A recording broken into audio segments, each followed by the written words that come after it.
Hi fame. So next few டேஸுக்கு video வருமா தெரியல, பிகாஸ் தலைவன் வேற வளர்ந்து வந்துகிட்டே இருக்கான். ஆமாங்க. So okay fine. இந்த வீடியோவில் நம்ம என்ன பார்க்க போறோம் பார்த்தீங்கன்னா, டோனியோட பிளேஸ் எந்த பொசிஷன்ல டோனி ஆடணும்னு தான் பார்க்க போறோம். வாங்க வீடியோக்குள்ள போகலாம். ஃபர்ஸ்ட் ஆஃப் ஆல் அதுக்கு முன்னாடி நம்ம ஜடேஜா டோனினால வெளியே போனாரா, வேற டீமுக்கு போனாரா கேட்டிங்கன்னா, என்ன பொறுத்த வரைக்கும் டோனினால போல, பட் டோனி ஃபேன்ஸ்னால போனார். அதுதான் உண்மை. கண்டிப்பா அது நீங்க ஒத்துப்பீங்களா தெரியல, பட் ஃப்ராங்க்லி ஸ்பீக்கிங் அதுதான் உண்மை.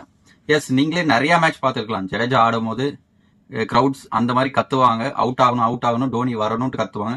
ஸோ அப்படி இருக்கும் போது பிளேயர்ஸ் மைண்ட் செட் எப்படி இருக்கும் பாத்தீங்கன்னா, இத்தனை வருஷமா அவர் ஜஸ்ட் ஒரு நியூ கமர் கிடையாதுங்க. இத்தனை வருஷமா அந்த டீமுக்கு ஆடி கொடுத்துருக்காருன்னும் போது அவருக்கு அந்த ரெஸ்பெக்ட் எதிர்பார்ப்பாங்க, யாரா இருந்தாலும் எதிர்பார்ப்பாங்க.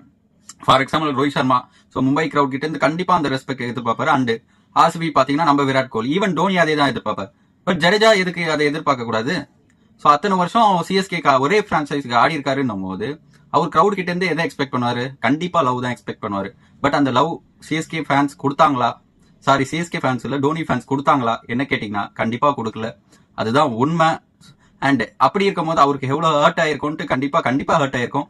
ஸோ ஜஸ்ட் அதனால தான் என்ன பொறுத்த வரைக்கும் சிஎஸ்கே டீமை விட்டு ட்ரேட் ஆனாரு. மோஸ்ட் ப்ராபபிளா இல்லைன்னா கண்டிப்பா வாய்ப்பே இல்லைங்க. இன்னும் ஒரு 2 வருஷம் ஆடுவாரா? அப்படி இருக்கும்போது சிஎஸ்கேலே ரிட்டையர் ஆகிறதுதான் பெஸ்ட் அவருக்கே தெரியும். பட் அதை அவர் பண்ணல. அவருக்கு தெரிஞ்சிச்சு ஃபேன்ஸ் அவர் எதிர்பார்த்த லவ் அண்ட் சப்போர்ட் தரலன்னு கண்டிப்பா ஆப்வியஸா மாறி போறது தப்பே கிடையாது. ஸோ போயிட்டாரு. Okay fine. அதே மாதிரி இப்ப இந்த சீசனும் அந்த சிச்சுவேஷன் அவாய்ட் பண்ணணும்னா கண்டிப்பா டோனி ஒரு 4th or 5th பிளேஸ்ல இறங்கணும். அதுதான் உண்மை. இல்லைன்னா டியூபே ஆடிக்கிட்டு இருக்கும் போது இப்படிதான் கத்துவாங்க டோனின்ட்டு. ஸோ அப்படி இருக்கும் போது இந்த சீசனும் அது பண்ணக்கூடாது. டோனி கண்டிப்பா ஃபேன்ஸ் எக்ஸ்பெக்ட் பண்ற மாதிரி கண்டிப்பா ஒரு 4th பிளேஸ்லயாவது வந்து ஆடணும். இல்லைன்னா ஈவன் அங்க ஆடுற சிஎஸ்கே பிளேயர்ஸ்க்கே இன்ட்ரெஸ்ட் இருக்காதுங்க. ஸோ இந்த சீசன் எப்படி இருக்கணும்? நான் கண்டிப்பா சஞ்சு சாம்சன் இருக்காருன்னும் போது கீப்பிங் சஞ்சு சாம்சன் வச்சுட்டு நம்ம டோனி இம்பாக்ட் பிளேயரா ஆடலாம். ஸோ இம்பாக்ட் பிளேயரா ஆடும் போது கண்டிப்பா அவருக்கு எஸ் ஒரு 4th பிளேஸ்ல வந்து கண்டிப்பா ஆடலாம். ஏன்னா அந்த அளவுக்கு எனர்ஜியும் போயிருக்காது. வேற முன்னா கூட பரவாயில்ல, ஒரு 20 ஓவர்ஸ் ஃபீலிங் பண்ணிட்டு 4th இதுல இறங்குறதுன்னும் போது கொஞ்சம் ஃபீல் பண்ணலாம் ஏஜ் ஃபேக்டர்னால. பட் இப்போ அப்படி கிடையாது. ஃபுல் அண்ட் ஃபுல் வரும் பேட்டிங் மட்டுமே அவர் கான்சென்ட்ரேட் பண்றதுனால கண்டிப்பா 4th பிளேஸ்ல வந்து தாராளமா ஆடலாம். ஸோ மேட்சை வின்னிங் இதுக்கு கண்டிப்பா கொண்டு போகலாம். அந்த கேப்பபிலிட்டி டோனிக்கு கண்டிப்பா இருக்கு.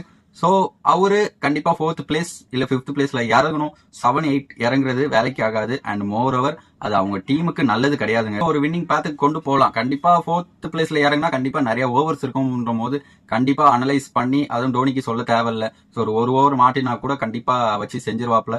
அப்படி இருக்கும் போது டீமுக்கு அது நல்லதுதான் என்ன பொறுத்த வரைக்கும். ஸோ 4th பிளேஸ்ல கண்டிப்பா இறங்கணும். மேபி பிரீவிஸ்க்கு முன்னாடி இல்ல பிரீவிஸ்க்கு பின்னாடி, என்ன பொறுத்த வரைக்கும் பிரீவிஸ்க்கு 12 பிரீவிஸ்க்கு பின்னாடி இறங்குறது ரொம்ப நல்லது. அதுக்கப்புறம் டூபே வரலாம், ஹோப்ஃபுல்லி பண்ணுவாருன்னு நினைக்கிறேன் இந்த season. And more over maybe இந்த சீசன் லாஸ்டா இருக்கலாம், நெக்ஸ்ட் சீசன் லாஸ்டா இருக்கலாம். ஸோ அப்படி இருக்கும் போது கண்டிப்பா 4th பிளேஸ்ல இறங்கி மேட்சை முடிச்சு கொடுத்தா நல்லா இருக்கும். ஹோப்ஃபுல்லி பண்ணுவார் நம்புறேன். See you next video. Bye.